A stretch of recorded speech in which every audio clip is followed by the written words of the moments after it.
So she's not wearing a seatbelt. Why does it matter? You go forward, hit the back of the front seat, and the car companies intentionally make the back of the front seat usually cushy. When you touch it, it feels like a pillow. And you know what feels like a pillow would never hurt you. I know in California, if you're a backseat passenger, you still have to wear a seatbelt. That's the way it's been. I live in Chicago, in this state, Illinois, obviously. The lawmakers, a bunch of geniuses, jerk asses, because they think that they're physicists with lots of common sense. They decided up until 6 or 7 years ago that if you are a backseat passenger, you didn't have to wear a seatbelt. Why? Because you would go forward, hit the back of the front seat, and the back of the front seat feels like a pillow. And you know that the pillow fight is legal in every single state. Nothing that feels like a pillow would ever hurt you. I used to foam around the mouth. And finally, they came to their sense about 6 or 7 years ago. Now everyone is required to wear a seatbelt, regardless of what you say. Surviving even this extreme accident. What's wrong with what you're looking at? This impact that you're looking at, this is how it crashed. Car is coming to a stop within 1/10 of a second. It's extreme slow motion. Within that 1/10 of a second. Dummy goes forward, hits the back of the front seat. But, unbelted, she was thrown forward to strike the back of the front makes contact, passenger seat, and then gets thrown back. door pillar. This impact is much shorter than 1/10 of a second. It's much shorter than 1/10. And then was not to mention there's change in direction, so that's going to add on to the expense. tossed around after the main accident took place and the vehicle span out. In the worst case scenario, you're going to go forward, you're going to hit the dashboard, something's out. And your impact time is going to be about 100th of a second in the worst case scenario. Imagine that you're not wearing a seatbelt and you're hitting a dashboard, or you're hitting the steering wheel. What happens? Shorter the impact time is, the larger the acceleration is. Car's changing velocity is 50 miles per hour. You're changing velocity is 50 miles per hour, except your velocity is changing within a much shorter duration. Your acceleration is over 200 Gs. John Stapp experiment tells you that you can survive up to 20 to 25, provided that you're attached to the car. If you're not attached to the car, you're on your own. So, who's not wearing a seatbelt in that car? Princess Diana is not. Her fiance is not. Driver is not. The only person who's in this car And then is the bodyguard who's seated here. While the bodyguard is in no position to tell Princess what to do. That's the reason why princesses are princesses. So he's the only responsible one who's wearing a seatbelt. If that's the case, why did he barely survive this? Because 20 to 25 Gs is survivable. We discussed that already. The reason is because she goes forward, hits the back of the front was seat, tossed around. breaks the back of the front seat, and then he launches forward, smashes his head face against the dashboard, and loses consciousness. That guy was in a coma, I think for a few weeks or a month. I don't recall exactly how long, but he had no recollection whatsoever as to what happened to him. All right, so wearing a seatbelt makes your acceleration time as the car. Car's impact time comes from the comfort zone. At 40 to 50 miles per hour, this is survivable. Now, for it to work out, though, you need to be attached to the car. If she'd been wearing a seatbelt, So you need to have a seatbelt. she'd have had a fair chance of surviving Easy chance of even this it's better than fair. extreme accident. But, unbelted, That thing is nearly 100% survivable. Was his attempt So let's go over the numbers. What's considered survivable and what's not? to jump the Snake River Canyon in a jet-powered rocket. As he left the takeoff ramp, disaster struck. The parachute malfunctioned. The engineer made a mistake. He almost killed me. I waited 7 years to jump that canyon, and that parachute blew out prematurely. There was so much G-force, so much blast load, so much power when I hit that fire button that it just blew everything to pieces that was attached to the rocket, and it just came off of the back of it and right onto the launch pad. The G-load is a tremendous force on me. I blacked out immediately. It's where all the blood leaves your nose and your eyes and your head and goes down into your stomach and your chest. And when that parachute opened, I had a red out. All the blood came back. Right out my mouth, my nose, my eyes, and my ears. So they thought I was hurt. But I really wasn't that badly hurt because I just... All right, so this guy is Evel Knievel. Was his attempt to Used to be a stuntman. jump the Snake River. He was bleeding from the face, and people thought mistakenly that he was hurt. And the reason why he wasn't concerned was because he didn't feel any pain. He felt just fine, except the blood was just gushing out of his mouth, his nose, and that's the A extent. jet-powered rocket. As he left the So what happened? Well, basically what happened was blood moving in the opposite direction of the acceleration ended up ripping through the veins in the capillary. That's the reason why he was bleeding. When does that happen? Usually around 35 Gs, guys.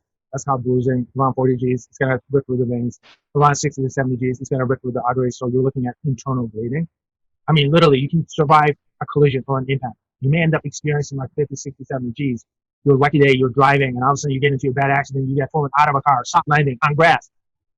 And when the ambulance shows up, they're going to take you in for observation just in case, because you may be bleeding internally and not even know about it. 20 to 25 Gs is survivable. Obviously, we discussed that. At 25 Gs, you're going to start to have problems. Smaller bones in your body will start to break. Around 35 to 40 Gs, obviously, bigger bones will start to break. And then internal bleeding starts to become a problem around 60 to 70 Gs. And the Three types of collisions we will experience. first is the collision without the seatbelt. of the automobile with an object. At 40 to 50 miles per hour, this is about 20 to 25 Gs And then for the car. now a body, the pure model would be unrestrained, has a second collision with the inside of the automobile. If you're not wearing your seatbelt, your impact time is much lower. This could be anywhere between 150 to 200 Gs, depending upon what you hit. And the third collision is the one where the injuries are truly caused, and that's the collision with the internal organs of the body, who then go forward and collide with the body wall. So we're dealing with internal bleeding, we're dealing with broken bones. That's where the injury often truly occurs. It's in that third collision. There are also issues of pure intrusion, like parts of the car going into the Oh, guys, if you see something like that flying towards you, don't worry about the acceleration, just stop down. body. If not, you can lose your head. Dr. Frederick Maillet happened to be driving by in the opposite direction. He stopped and ran to the scene. So Princess Diana was probably exposed to somewhere between 150 to 200 Gs. Is that survivable? Well, just because you can survive the initial impact does not mean that you're going to be able to survive the internal bleeding. She did survive the initial impact. She had a broken bone. That was the way it was reported initially. He found the princess with her back to the door, leaning up against the back of the front right passenger seat, and her leg up on the rear seat. Her sort of rear end down in the foot area, and her right leg was strapped under the seat. She is kind of contorted. She has her head down on her chest, and this is a position which makes it difficult to breathe. Maillet saw at once that two of the passengers were dead, and he immediately began to administer first aid to the princess. She had good color. She had actually looked to be in okay shape. And he said, quote, I thought this woman had a chance to survive. And of course, he didn't know about the internal injury that she had. By this time, the paparazzi had surrounded the car, their cameras clicking away. 12:27 a.m., police and firemen arrived, alerted by cars exiting the tunnel ahead of the Mercedes. An ambulance soon followed, and paramedics helped to stabilize the princess. She was unconscious, and there was no way to determine the severity of her internal injuries. 1:15 a.m., the bodies of only Paul and Toby Fayed were removed from the wreck. Diana and Reese Jones, barely alive, were finally extracted more than a half hour later. 2 a.m., the ambulance arrived at the hospital, with Diana clinging to life. There would later be a great deal of debate about the 90 minutes plus that elapsed between the time of the accident and Diana's arrival at the emergency room. She was alive during all that time. Almost immediately upon arrival, she went into cardiac arrest. And really from that point, it was very little hope of surviving her. According to all experts that we consulted on this question, she would have had a far better chance of survival if she had been gotten quickly to the operator. Trevor Reese Jones was brought to the same hospital, where surgeons were successful in saving his life. Down the hall, another surgical team labored over Diana for almost 2 hours, but the massive chest injuries were beyond repair. 4 a.m., August 31st, 1997. Diana, Princess of Wales, was pronounced dead at the age of 36. Okay, take a break for 10, be back again 10.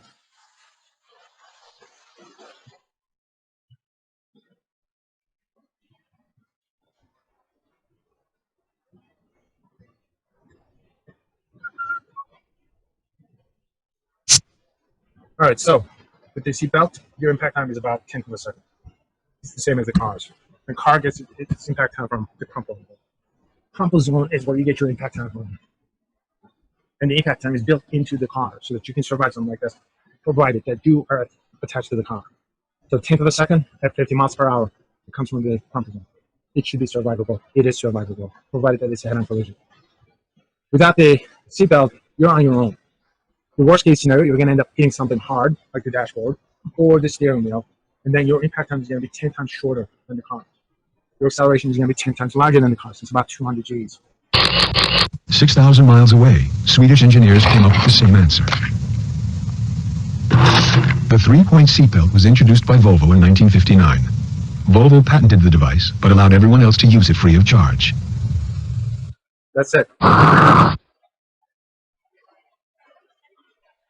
All right, so pick out the best answer. So vehicles are built to crumple during collisions because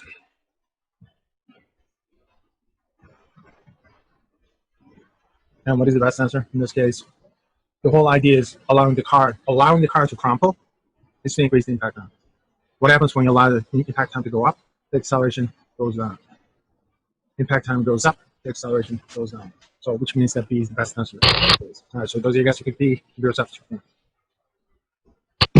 Welcome back to Headline News Tonight. The government is looking for ways to make our roads safer. 2002 was the deadliest year in a decade for drivers. Nearly 43,000 people were killed in car accidents last year. A federal report says that in more than half of the deadly crashes, victims weren't wearing seatbelts. And the report finds alcohol played a role in more than 40% of the deaths. Officials say there may be a need for tougher state laws and better enforcement. All right, so this is from 2012, 18 years ago. Welcome back to Headline News Tonight. How many people died that The year? government is looking for ways to make our roads safer. 2002 was the deadliest year in a decade for drivers. Nearly 43,000 people About 40,000 people died were killed in car 18 years ago. accidents last year. How many people died 10 years ago? It's about 40,000. How many people died 5 years ago? It's about 40,000. How many people died last year? About 40,000. How many people will die this year? It's about 40,000. Guys, that's a steady number. It doesn't change. It's almost like one full stadium full of people in that time every single year because of car accidents. A federal report says that in more than half of the deadly More than half of the people, crashes, almost half of the people, were not wearing seatbelts. victims weren't wearing seatbelts. No surprise there. And you know what? I don't care. You're not wearing a seatbelt, you die. I get that. Okay, that's what we were discussing. What bothers me is the other half. The other half. The people who are doing the right thing and still dying. Why would you die if you're doing the right thing? You're wearing a seatbelt. The other guy's not wearing a seatbelt. He dies. I get it. So your chances of surviving is 50%. 50% of the people were not wearing seatbelts. How about the other 50%? Why would you die if you're wearing a seatbelt? Any ideas? If you're doing the right thing, according to Disney, you should be fine, right? In real life, it doesn't work out that way. So why would you die while you're wearing your seatbelt? The speed of their driving? Speed, give yourself 5 points. Yeah, I mean, if you're going at crazy speeds, guys, you'll be fine up to 40, 50 miles per hour. Imagine you're going at 70 miles per hour. You know the accident is about to happen. So what do? You apply the brakes. By the time you hit something, you're going around 50, all right? But if you're going around 120 miles per hour, forget it. All right, the seatbelt is not going to help you. In fact, if the seatbelt doesn't break, more than likely you're going to go through the seatbelt. So speed is a factor. All right, so give yourself 5 points. What else are you guys thinking? I was thinking like reckless driving, All right, explain a little bit more. Reckless driving. like swerving in and out of lanes, cutting off people, and doing like the unexpected stuff. Okay, you know, that can cause an accident, but my question is, why would you die if you were wearing a seatbelt? I mean, obviously, if you're not paying attention, if you're texting, reckless driving, it can cause an accident. But why would you die if you're not wearing a seatbelt? Kamara, give yourself 2 points for that one. I need something more. All right, so give me the Be the impact and the way the seatbelt. I heard of some accidents like the seatbelt cutting off circulation or cutting your neck, something like that. Yeah, I mean, seatbelts, if you're not properly worn, they can kill, right? So aside from that, give yourself 5 points for that one. Some people don't put the shoulder part. They just leave the belt down below, around their waist.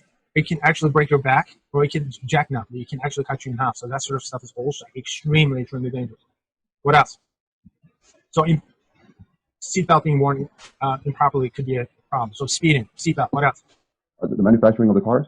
It could be some kind of a fault with the car. Absolutely, it can happen. It can happen. I mean, the crumple zone probably does not work. Sometimes the engine compartment intrudes into your space. You can get crushed at that. You could get crushed at that. I mean, they're making the car so much better today, but obviously people can get crushed at that. In fact, I had a student almost 15 years ago, older lady, and this was an art school, and she said, Karen, under no circumstances I would wear a seatbelt. Under no circumstances. Laws or not, it made no difference as far as she was concerned. Because her nephew got into a car accident, and her car got wrapped around a tree, and he got crushed at that. And then when the fire department showed up, one of the firemen said, hey, if he was not wearing a seatbelt, he would have been fine because he would have gone through this windshield. Guys, don't count on that. All right, that's one of the dumbest things that you could say to anyone.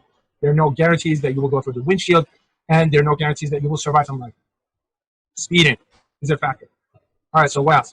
How about things flying inside the car? That becomes a factor.